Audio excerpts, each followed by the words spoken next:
Talk real quick about this past game and how you felt like you guys performed.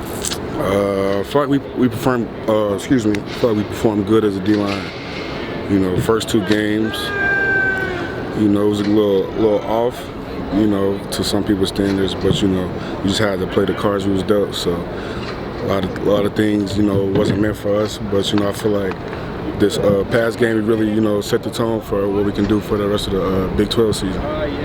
How good did it feel to kind of set the tone early in the game and pretty much dominate the rest of the way? Just on the defensive front, defensive line, all that. It felt great actually. Coach takes a lot of pride in getting stops, getting in the rhythm.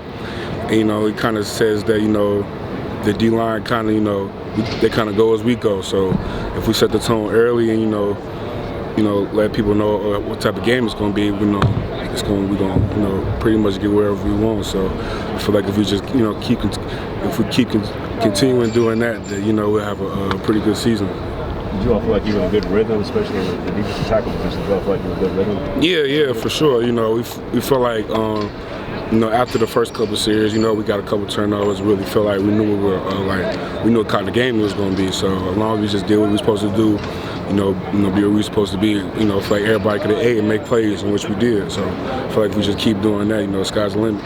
How much do you embrace the challenge of the Cincinnati rushing game? It's a good challenge. We pride ourselves on stopping the run. That's what first thing comes first when we go to meetings, watch film, whatever. It's how to stop the run. Then everything else is going to take care of itself. So it's a good challenge, and I'm excited. What were they like, number 7, top 10, something like that? Yeah. So I'm thirsty. I promise you I'm thirsty. I can't wait to get out there and, show them who Oklahoma is. What kind of extra challenge does it add when the quarterback is super mobile too to help that rushing attack out? It just teaches us to be more disciplined. They got an extra runner, so now they got old linemen, and then they got a running back who could be a lead blocker for those. It's not the first time we played a dual threat quarterback, so we can go back on our old habits and our old principles. But it's definitely a good challenge to that he has an opportunity to scramble. So we just gotta have great rush integrity, close the pocket out, and then when he does scramble, make sure get him on the ground and match in the back end. Isaiah, being named the captain, what does that mean to you out of everything you've been through here and how long it's been? It's an honor. Hopefully this time we get a win.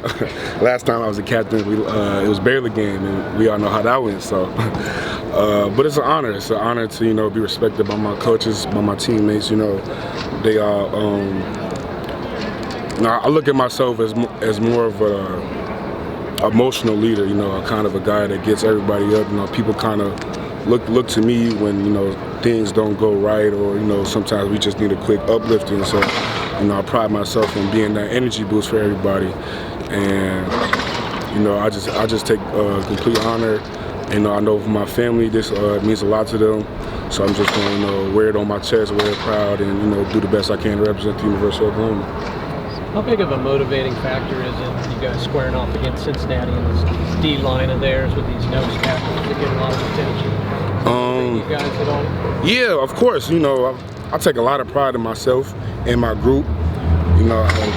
People say they're the best, but people go by numbers and all that kind of other stuff. But if you actually watch football, they can understand that when we do our job, that it's not a lot of people in America better than us. So I take full pride in that. So it's gonna be a battle. No disrespect to them, but I'm always say I'm the best no matter who's across, whether it's whatever school you want to say. So I have no problem with my guys. I'll go to battle with them any day of the week and twice on Sunday and Saturday. So you have to see when I go out there. But I definitely like my group of guys over there in a heartbeat. You've been surprised at how well Jonah's done since moving inside? Nah, because Jonah was in his defense last year, so he kind of already knew what was going on. Us ends and D tackles, we kind of go hand in hand. Sometimes we meet together sometimes, so they kind of already had a clue what we were doing. And he's been in the spring, and plus he had like people like me, KG, JK, you know, guys that were already here in the system. So we were able to, you know, bring him up to, you know, how we do things and what we did, and how to get him acclimated to the D-line lifestyle, you know, quick as possible. Then we got a great strength staff, you know, help him get his way back up to a proper D-line weight. So I'm not surprised at all that he succeeded, and then I hope we keep going as far as we can to, you know, end the season whenever that is. There's a lot of talk about, you know, what makes this team different from last year's, but just day to day, what are you enjoying most about this group, about this season so far? Man, I'm just taking it all in. We're a lot closer than last year. Not to say that we weren't, but we more of a family. We do everything together, you know, have more bonding time, have more just, you know, togetherness. And, you know, I feel like as a kid, you know, I took that for granted. I really didn't believe in that. But, you know, just seeing it now, seeing how just doing little things with your guys helps y'all bring y'all together, you know.